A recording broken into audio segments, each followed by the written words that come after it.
All right, very good.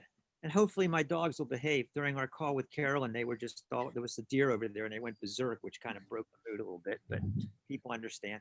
Hey everyone, welcome to our Facebook Live session. I am here today with my my cohorts in whatever we're doing. I have Rinny Orr. Rinny, say hi. Hi, everyone. There you are, the woman makes, and also, at least on my screen beneath me, but not only beneath me in screen, but not beneath me in life, is Stacy. Hey, friends. Thank you. And Stacy has been lining up our guests and doing a phenomenal job. And today is no exception. We have someone we all know well, which is Carolyn Rhodes, who is off to the left on my screen. Carolyn is well, first of all, she is a member of our Commonwealth group and someone that I'm collaborating with on some programs. And she is, I can never get the title right because the title changes, not her title, but just the general sphere that we work with changes in terms of diversity, equity, and inclusion consultant. She's an HR specialist by trade, focuses on helping companies meet their DEI goals and all that means. We'll talk more about that later.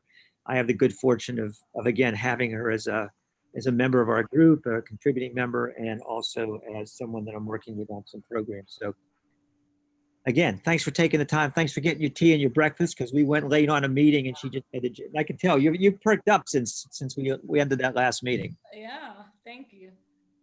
So first of all, Carolyn, tell us what it is that you do. I kind of danced around it, and then let's talk a little bit about your own life, how you got into it, and then what we as business people, entrepreneurs, people making a difference in the world can include the whole equity piece in kind of feathering that into what we're doing.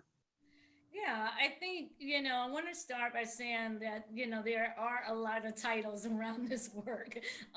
You have some people that say diversity, equity, and inclusion. And then it's diversity, inclusion, and equity. And then it's diversity and inclusion. And all of that comes from under the umbrella of human resources.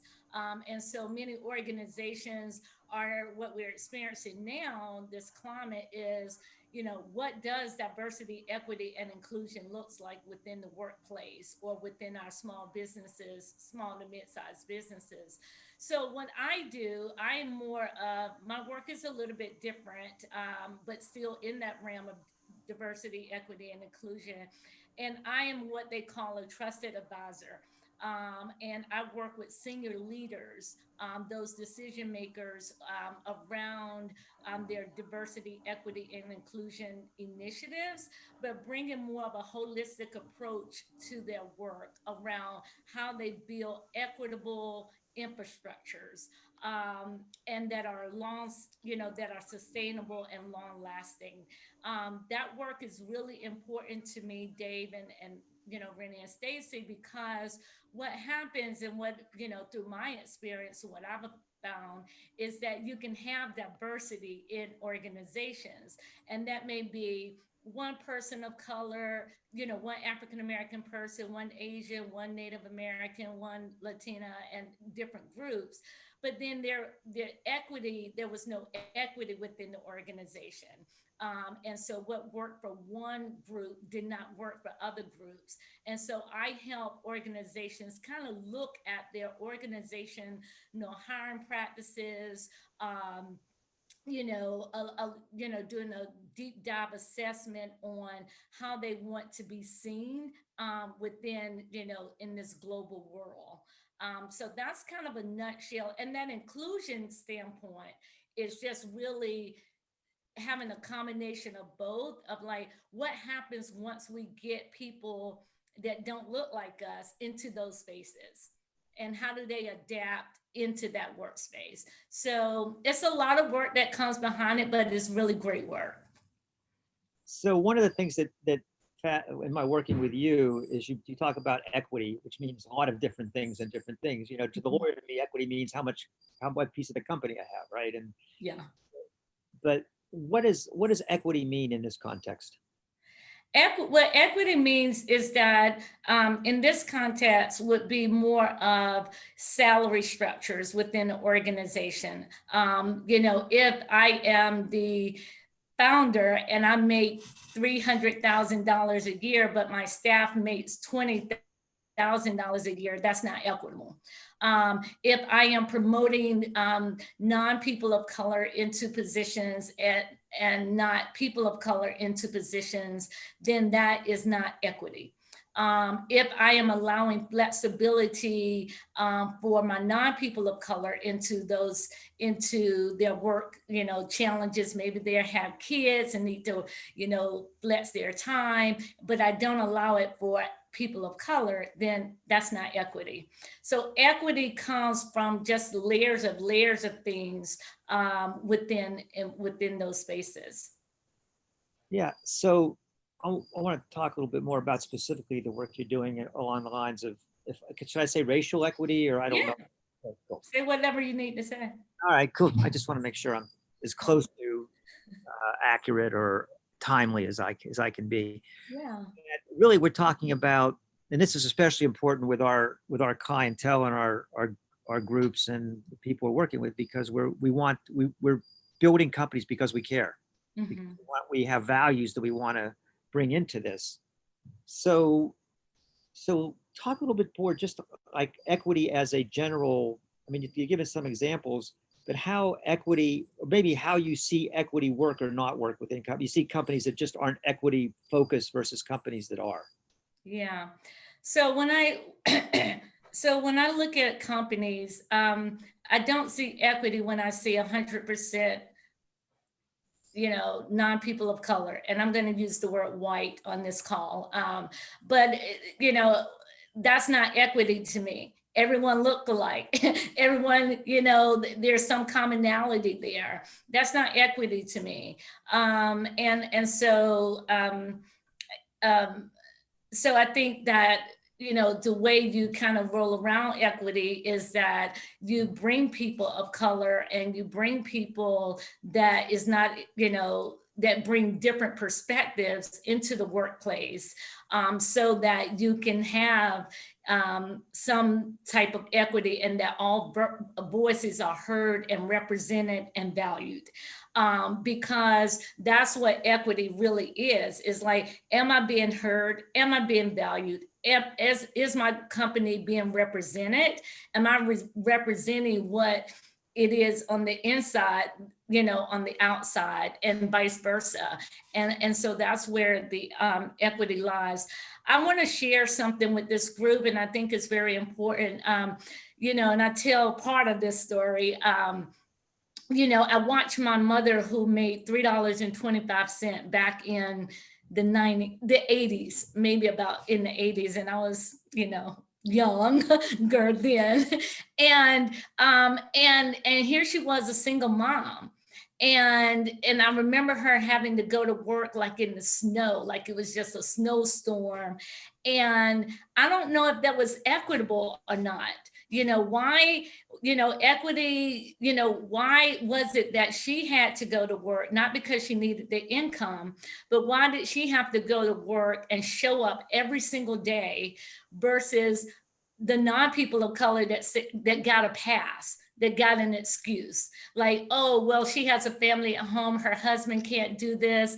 And I was like, well, you're making my mom come to the office, come to work. And I think that wasn't, I use the word equity versus fair, because I think that's I don't know how to balance the two right now, but there was no equitableness in that.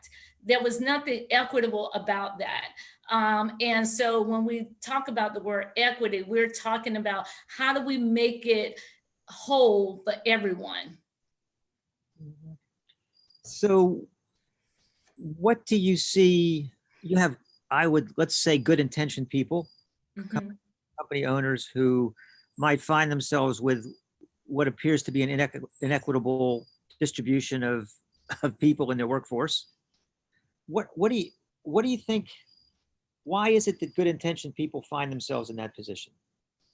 What might be that I might say, God, I got a company, my best friends, or whatever that is that they say, I'm not racist, I contribute to this, I contribute to that, but I'm still finding, how did I get myself in this? How do people get themselves in the predicament where they're good-hearted and yet their companies aren't representative of the general population? Yeah, I think we get complacent, right? We even do that in our personal lives.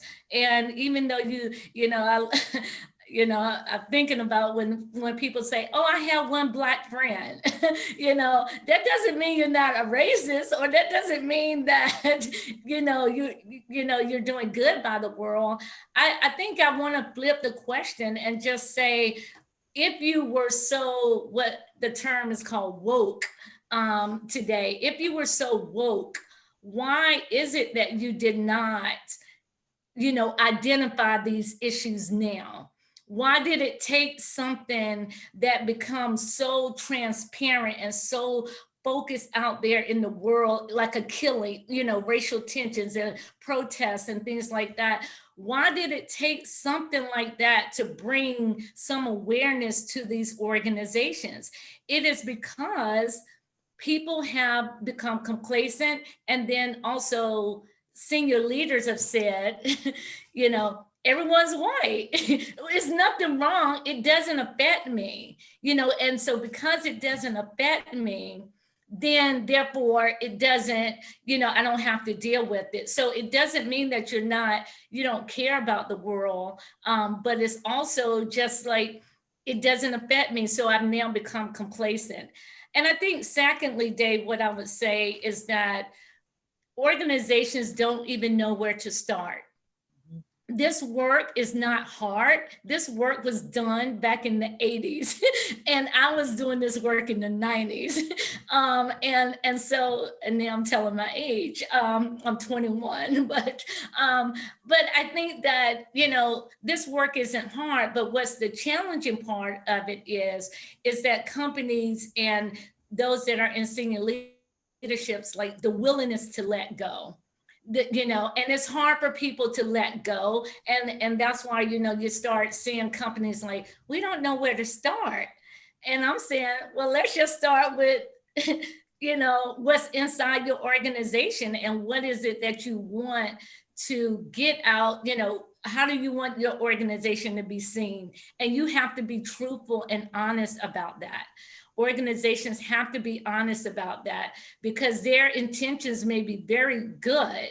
They may be like, well, I want to give $10,000 to, I don't know, the Southern Coalition for Social Justice to get behind this work. But their organization internally might just be like, we don't want to do this work.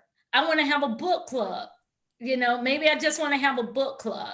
So not everyone, whether you're well intended or not, may not want to change the infrastructure within their organizations, and they have to be honest with that. But one of the challenges is that I really believe this is around like the willingness to let go, and then trying to place things in more of a quadrants. Let's do it this way. Let's put this social construct in this way and try to figure it out. And that's not DEI work.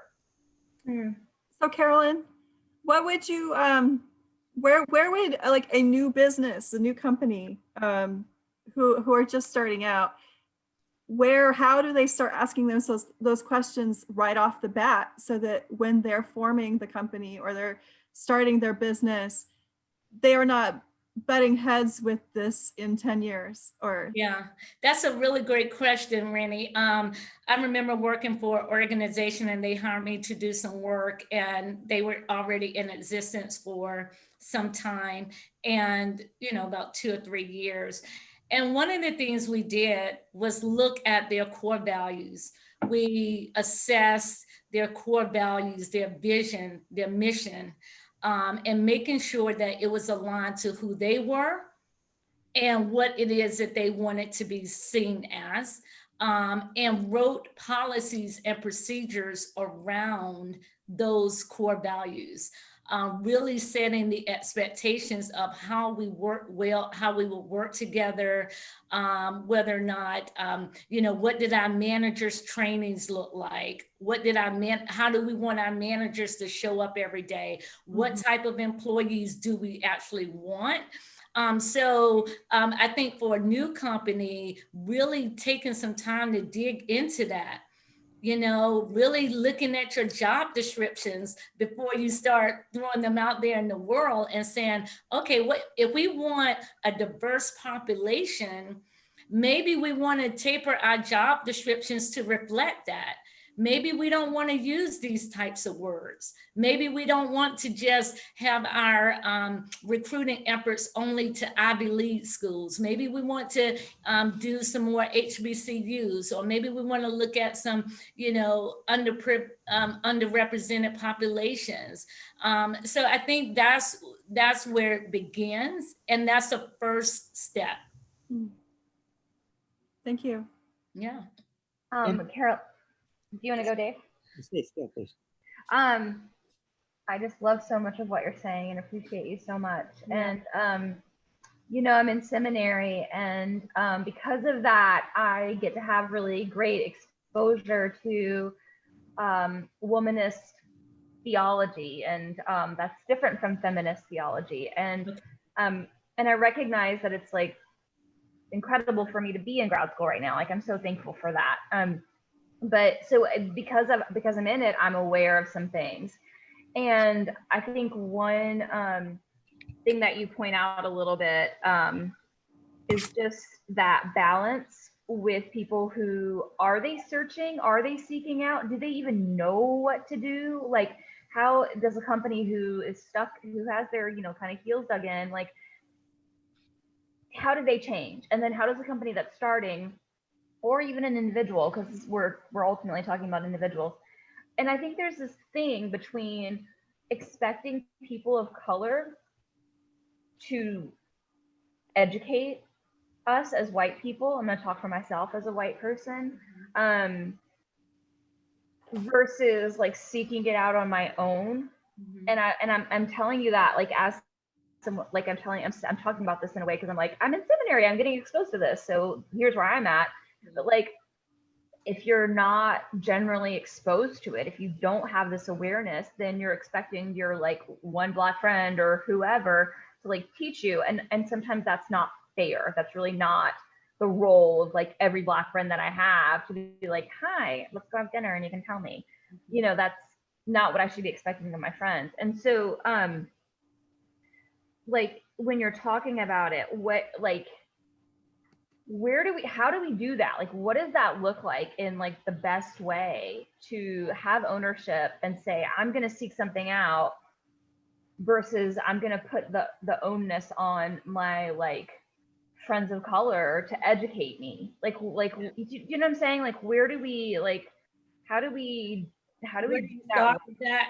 You don't, right? So you don't put, and then that's just as blatantly as I can say that, and with no pun intended there, but I think that you don't put that onus on the people of color.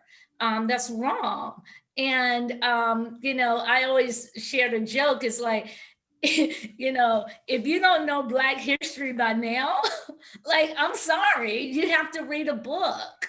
You have to take ownership for your, you have to go as a non-person of color to seek out those spaces for you, whether that's reading a book or joining a group, or what have you, or talking among your peers. Because when you do that, for one, I think it's a part of tokenism. And I think, it's also, you just burning people out. One of the reasons why I left, one of the reasons why I chose to leave corporate America and become into this world of entrepreneurship, which I'm really appreciative of this group, to have that space and support that, is because I was burned out. I was in HR, I was a senior HR advisor, and I was just like, I can't do this anymore. I cannot be the Black spokesperson and the go-to for this. And then when it was time for promotion, I couldn't get the chief diversity, equity, and inclusion officer role, but they could give it to someone who was white. And I was like, I'm done, and that's so when we talk about equity and fairness and inconsistency and inclusion and diversity, that's what it is. Because for so long, companies have been saying diversity because it's female, right? Versus male. They've been saying, okay, we fix that problem. But no, it's not the one all be all. Stop. So I would say, Stacey, to your question is, don't do it. Start creating those avenues for yourself or for your peers to have those spaces. And if you are willing, if people are willing to have the conversation, like, I don't mind, like if someone said to you, I don't mind, being in this group or in this book club, but you never should just, but like leaning on to that person to be that sole spokesperson for racial relations. I so appreciate what you're saying, and I think it's so important for the general public to hear that. Because I hear some friends. Dave and I have a good friend who's a professor at Elon, and she's like, they call on me, and then they drop me, and it's like she's like, I'm not the token Black woman in the room, and like it happens in other areas that we're involved into, which I don't need to call it right now. Yes, I mean, I haven't had a headache in 2.5 months. And I think that's something to be, and it's not my diet, because that stays the same, right? I'm vegan and whatever that is. I don't want to put a label on that. But I think I have not had a headache in 2.5 months. Wow. And if I get a headache, it's because of what I've seen on CNN or something like that. But it's not because people are coming into my office or having Zoom conversations about these microaggressions and like, Carolyn, what do you think we should do? I feel 100% lighter as a result of that. Note that 2.5 months is when you left corporate America. That's right. A Black person or Black woman to say, hey, what do I, I said this to somebody and they got mad at me. What did I do wrong? Yeah. So Carolyn, should we just trust ourselves a little bit? Because I feel like sometimes we get mixed messages. Like, you know, we don't need another white woman speaking up, but yet why aren't you speaking up? Or, go out and do the work and read the books, but don't join another book club. White women just join book clubs. I mean. Oh, I love that, Rennie. You get these mixed messages, and I'm just at the point where I'm like, I think I'm going to trust myself. And even if I offend somebody in this area or that area, my intentions are good. And hopefully we can have that conversation and work out where I might have offended people. But I do have to do the work. And when you have the mixed messages all the time, it's like you have to take a step back from that and say, okay, well, where's the work I need to do and how do I do it? I love that. And thank you for pointing that out. I made a note here to talk about that. I think, my hashtag, and you can take it if you want to, is do the work, and so often people of color have been giving so much to non-people of color, and it's like, no, this is time for you to do the work for yourself and not be reliant on that. And I can definitely appreciate that. And that's why it's really hard for corporations to get to the point that they want to, or small companies, because no one wants to do the work. You want to take these Band-Aid remedies and just like, oh, okay, I want to do an anti-racism statement. And that's fine, great. But it calls for deeper work. It's more in depth, and it's more to that than just a Band-Aid solution. So you have to do the work. So where does that work start? And let's start maybe in the entrepreneurial community on maybe smaller businesses, because that's who we generally serve. And then we can talk more about, like we talked today with you and I, with a larger business who's now trying to kind of catch up after so many years of not having Black employees. So what's the work look like? The work looks like, as I've already, really talked about this a little bit around, let's really just look at who we are as a company. Let's just assess that. And from that assessment, let's, talk to someone who is seasoned in that work, who knows this work. Because you can't do it by yourself. You can't do it with your staff that you currently have. You need an expert or a subject matter expert to help you figure that out. And if you don't have the funds for that, then you have to, find avenues to make that happen, whether or not you're doing your own research or developing your own cohort of people or cadre of advisors. And then you have to make a plan. You have to make a plan of what this work's going to look like and what this time frame is going to look like, and then implement it. If you don't implement it, talk is cheap, right? And so really I would just say the organization, the building the infrastructure inside, taking a look at what kind of company, small, medium, or large, of what it is that you want to be. Who do you want to be? And that starts with your policies, your practices, and your leadership. Because if it doesn't work, if it doesn't come from the top down, it's not going to work. If you don't have the approval from leadership at the beginning, it may not work. And just so you have a leader or a leadership team in the company that wants to do something real. They want to make a plan, work a plan. Okay. What about resistance within the workforce? Yeah. Well, you have that, but if the leader says this is the expectation, the leader have to set the expectation. And so if the leader sets the expectation, it is up to the employee to determine whether or not determine whether or not they want to be in that organization.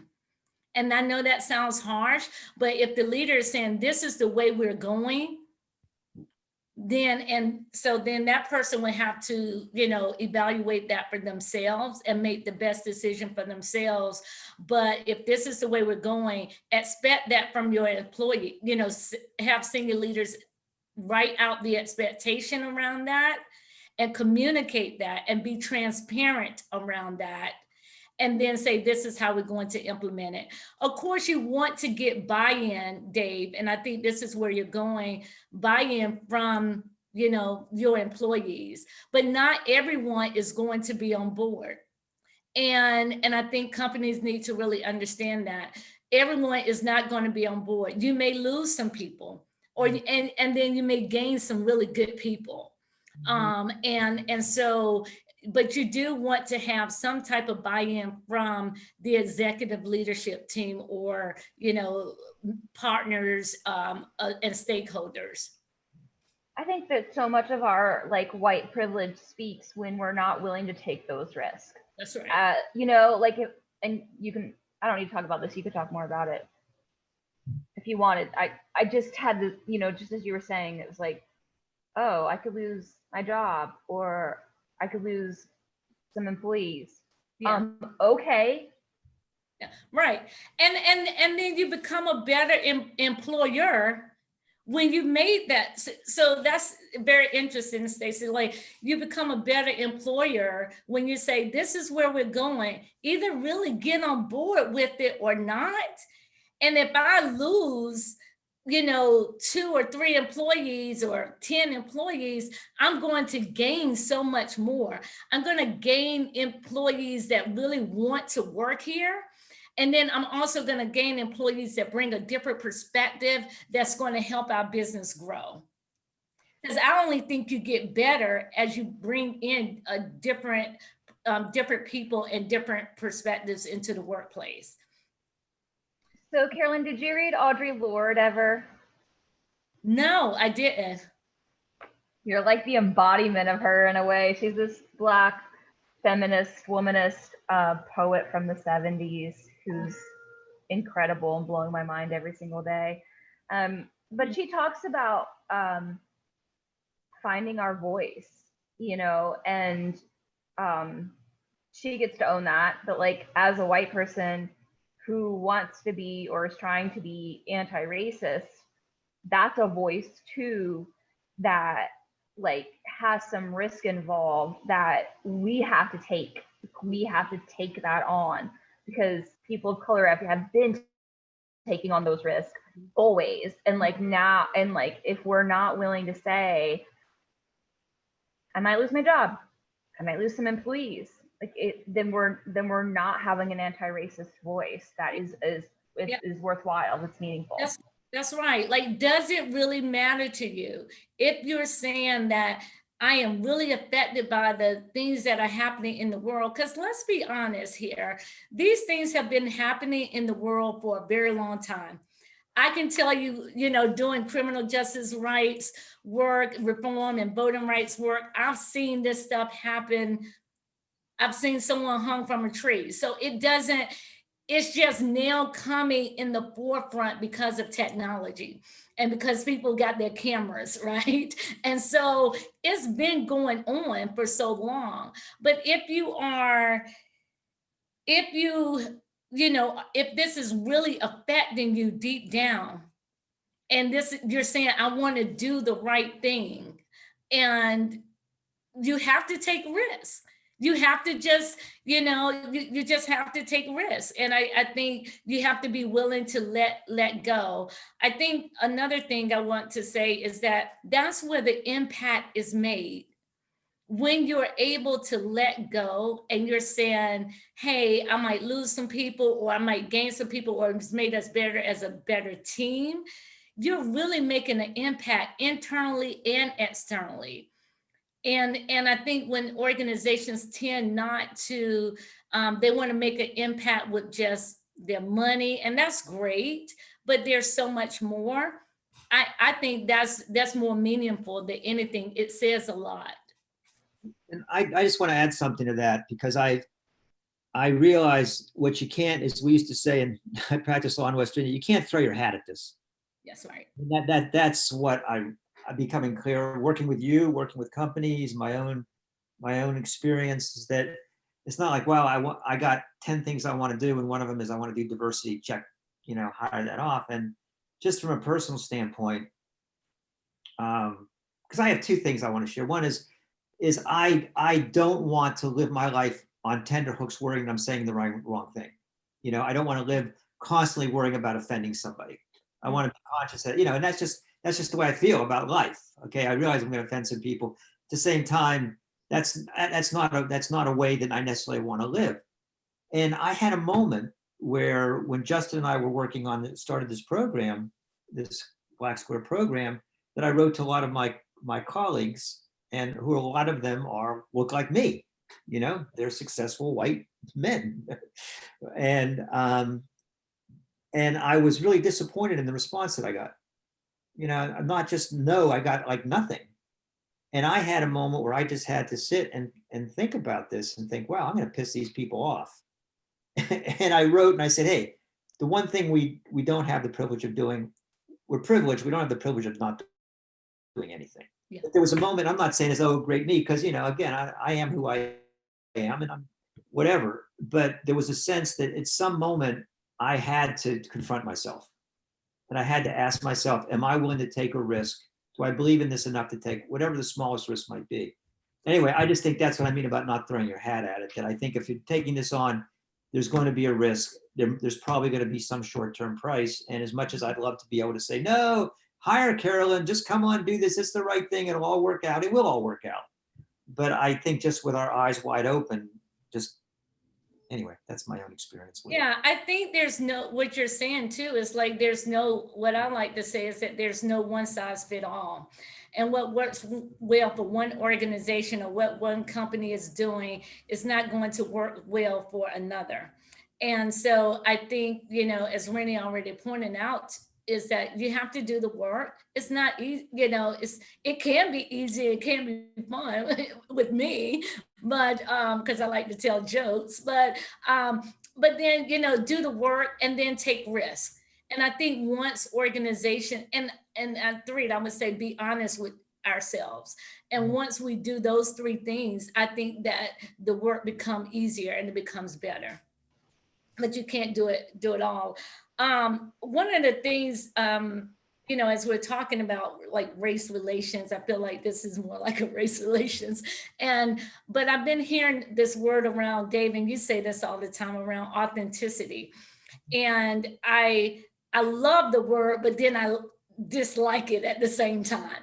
And it reminds me of the word love too, because I think from a diversity, equity, and inclusion standpoint, it looks differently to different people. Those words are buzzwords for different people. And what we find in companies, regardless of what size, is that Dot Rivers says this. He says that we have been loving this country so much, and they have not been loving us back. And that is what Black people are feeling right now. We have been, taking care of kids and, not being promoted and, being loyal to companies for so long. We've been doing everything that we possibly can do. And this country has failed to love us back. So when we talk about these buzzwords like love and authenticity, it is the love within ourselves. Like, I love myself, but it means something different when it comes into companies. And I like things that are more, Dave, you and I have had these conversations. That's the beauty of our friendship, is that it just means so much to different people, because I loved all the people that I worked with at a company that I worked for. And I remember putting a big canvas that said love, love, love in different colors in my office. And I got people from all over the company just coming into my office. And you know what? And I think that helped, that made people feel like I wasn't as threatening because of the color of my skin.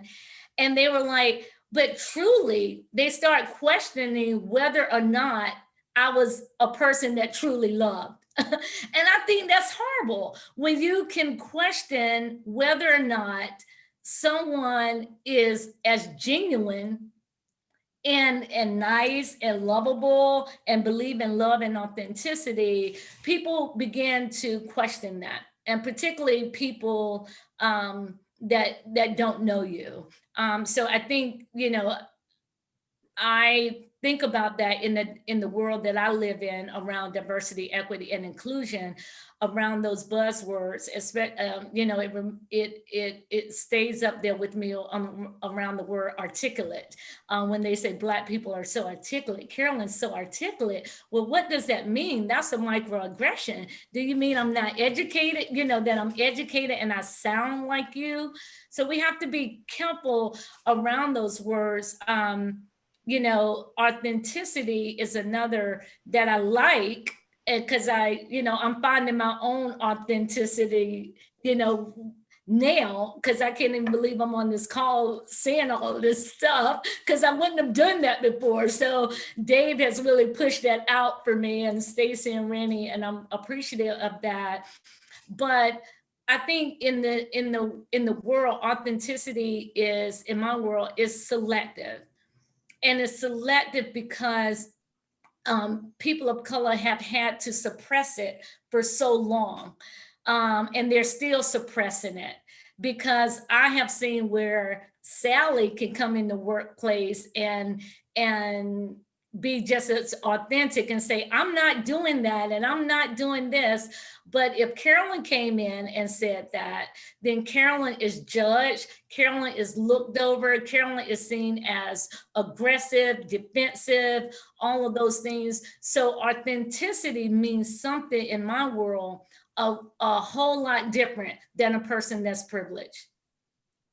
So I want to talk a little bit about, again, vulnerably, about that word. Why I love that. Well, I love that word. I just love it. I know. I still do, Dave. Don't stop not using that word. I say it's contagious. Okay. Everyone finds their own it tends to ripple out. But like in my own experience, so I'm looking through the eyes of a white privileged business owner. Okay. So let me put that hat on, pretend I am one, which I am. So I don't have to pretend very much.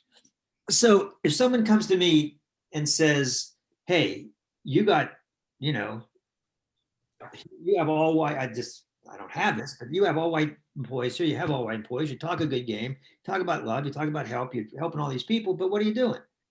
And so there's part of it saying, okay, I don't want to act out of a sense strictly of obligation. I found obligation doesn't go very far. It might get you started, but at some point, if it doesn't connect to the heart, like you say, we're not going to do the work. We're not going to, we're just going to throw our head at it. So at some point it has to connect internally.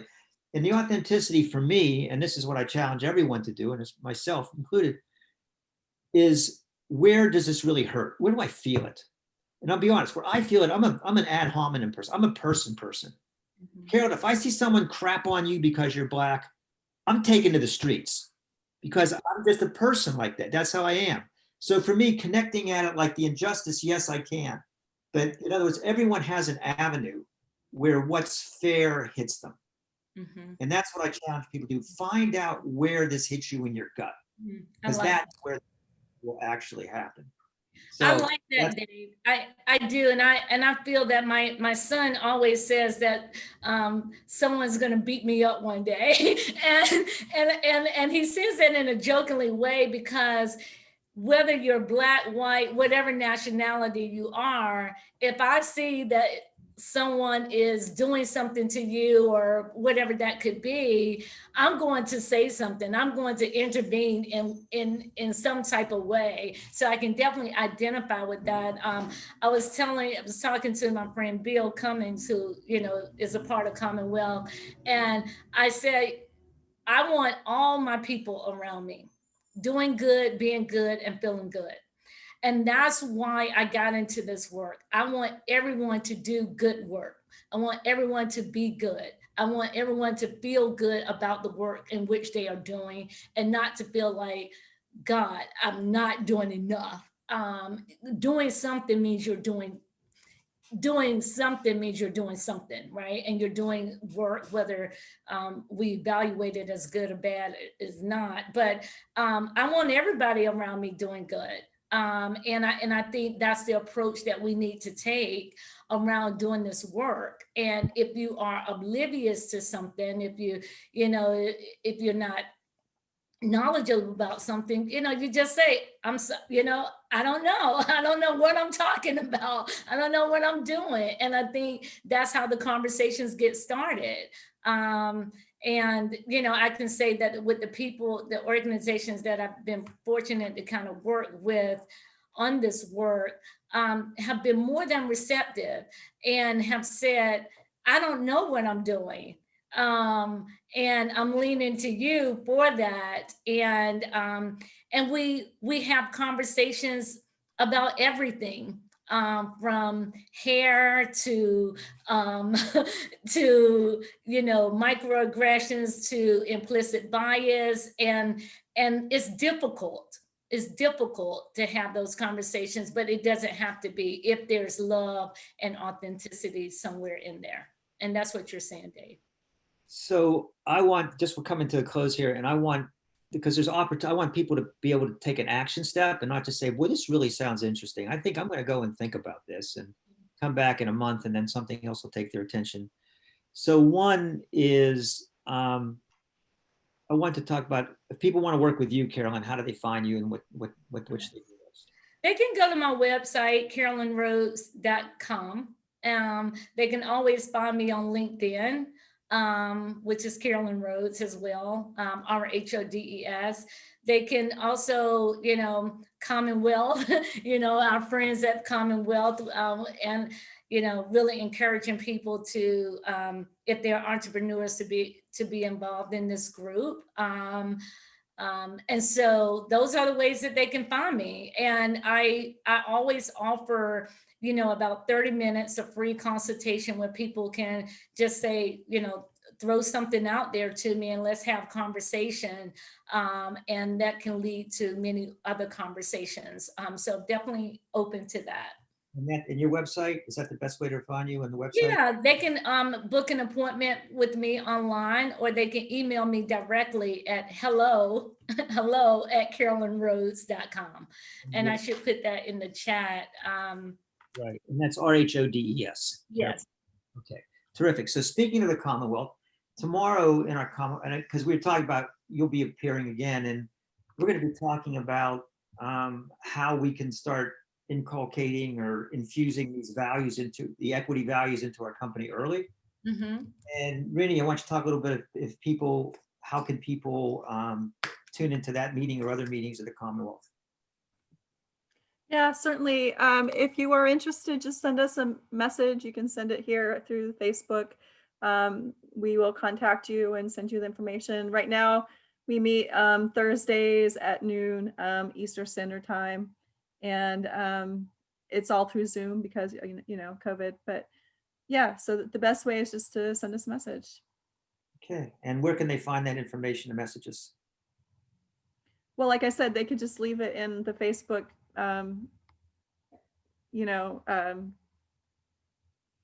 notes, and we'll get in touch. And also on the Our website is in process of being created, so we don't have that as an avenue yet. but they can still go to the Entrepreneurs Facebook page and leave us a note as well. Yeah, but we changed the name to Heart Powered Ventures. So Okay. We're making it hard for you, but if you'll find us. And talk a little bit about the program formerly known as Beyond the Black Square, which we still are coming to name with. There's also ways that people can support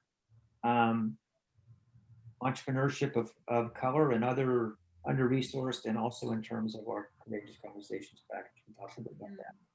Yeah, that's really good, Dave. I love Beyond the Black Square and really getting people of color a part of Heart Powered Ventures. And I think, and I've been actually talking to some colleagues around that, and I think it's, I can say I've definitely benefited from, whether or not it's just getting a group of people who think like me and just love up on each other, but really just getting a lot of a wealth of information that has been empowering for my business. And so I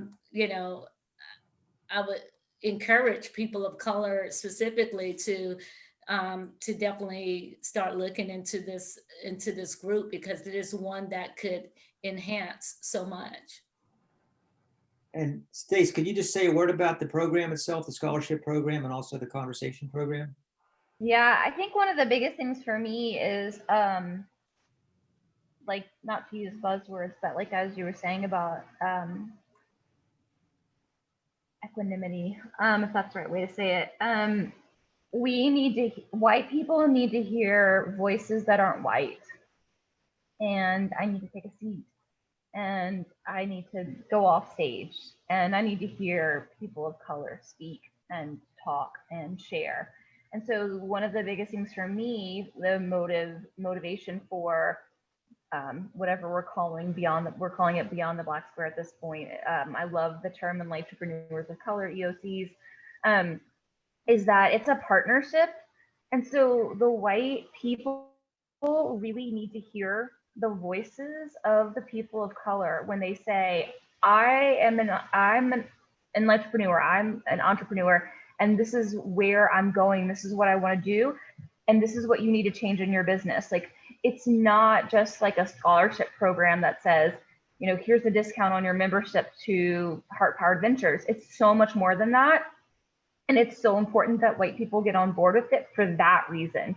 Yes, like one of our goals is to provide networking, for people of color and entrepreneurs of color, because we've been told by entrepreneurs of color that is a place that isn't as easily accessible. And so we want to do that and offer that and share that. But it's just as equally important for what you do, Carolyn, exactly what you're talking about, for these people who are white business owners and they have this company, and how do they either build it from the ground up or change it so that we are hearing voices. And yes, salary structure is so important. How do we do that differently? How do we put people in leadership decision making roles who are people of color? Like, how do we do all those things? And unfortunately, if you're just pretending like you're some woke white person, you may not know how to do that. And so it's really important to have a partnership with an entrepreneur of color that can teach you and tell you about that. So the relationship part of it feels really important to me. I'm really excited about that piece of it. I'm learning a lot about how we go about doing that right and well. So we have sponsorships and we have scholarships, and we would welcome anyone.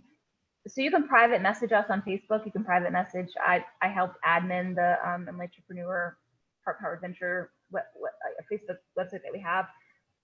I mean, get in touch with me. Like if you, sometimes I find entrepreneurs of color and I'm like, I just want to see your business succeed. Like, oh my God, I just want to like, there's this new vegan bakery, Brooklyn Bakery. Do you know Carolyn? No. Anyway, that's for another conversation, but I want to invite her on. I want to talk to her. I want to like do anything I can to be like, please be successful. Like, how can we support you? Like, what do you need? And like speak to us about all the things that we don't know as white people. So sometimes I get really excited about like Black entrepreneurs of color. Yeah, anyway, I've rambled on, but so private message me if you want to be part of Beyond the Black Square as a sponsor or as someone who deserves a scholarship and a partnership. Then like we want to do that for you. We want to support it. So Yeah, and just to put a finer point on that, because I don't think we defined it, that with the program, with Beyond the Black Square program, the program we still call that enables us to do is to bring an entrepreneur of color into the Commonwealth group. You have a scholarship for them to be able to get the network accessing, for us to be able to integrate with that.